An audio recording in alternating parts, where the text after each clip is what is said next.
Right, so again, you are listening to authorities now in Santa Fe, New Mexico, who are giving us an update now on their investigation into the death of actor Gene Hackman and his wife. They were both found dead in their sprawling New Mexico estate, and now they're trying to figure out why. The real headline out of this is that they spoke with a pathologist who had some tests expedited, and they have decided, and they have been told from the pathologist, that both of them, both Gene Hackman and his wife, tested negative for carbon monoxide. And that has been something that people thought might be the reason why, but that is the first test that they got back. They also say that they're going to run several more tests, and they're going to do that very quickly. Again, they are undergoing an autopsy report, and the initial finding is that there is no external trauma to their bodies, but they also noted that they did a test on Gene Hackman's pacemaker. Again, he was 95 years old, and they say the last event recorded on that pacemaker was February 17th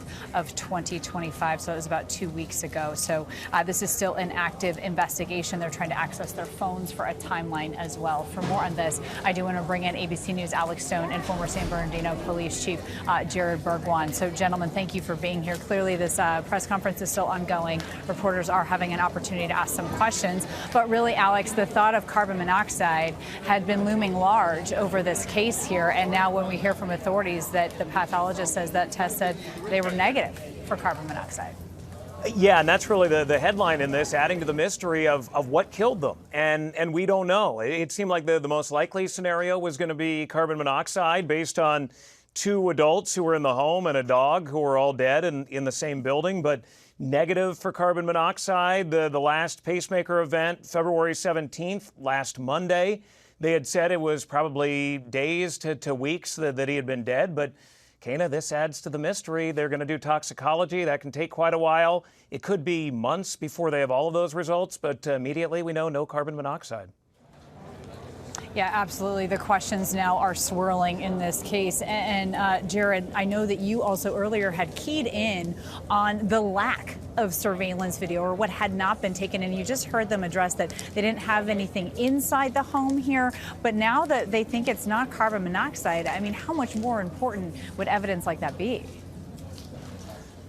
Yeah, so I would imagine at this point, the focus is going to shift maybe to the medication.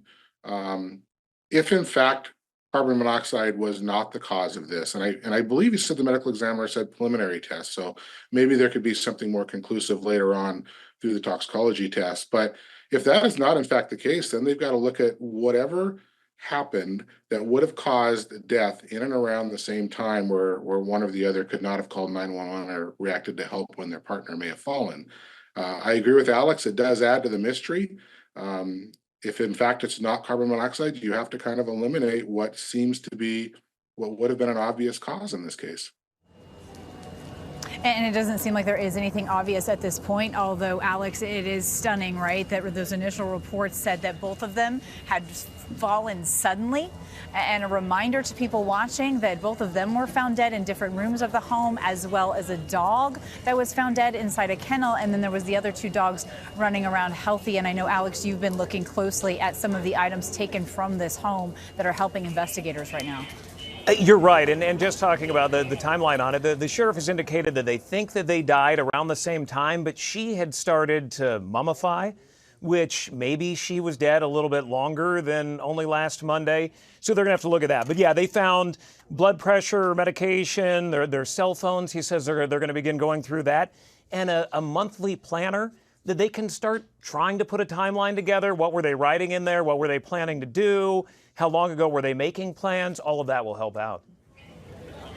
Yeah, they also seem to think that access to their cell phones will help them put together that timeline as well here. Again, noting that the pacemaker inside Gene Hackman noted that they think his last day of life was February 17th of 2025. Alex and Jared, our thanks to both of you. And as you're watching, look, it is not lost on us that we are standing here on the red carpet and we are talking about the untimely passing of an Oscar winner and the investigation there that is underway that we will continue continue to follow that as well. And they do have major plans to honor him at the Oscars coming up on Sunday. And there's a lot of planning that's going underway. Again, not only to honor him, but to honor everyone throughout Hollywood here. It's been a tough year for Los Angeles. So coming up next, we'll be talking a little bit more about that because there's some pretty big contenders here for some of those major categories.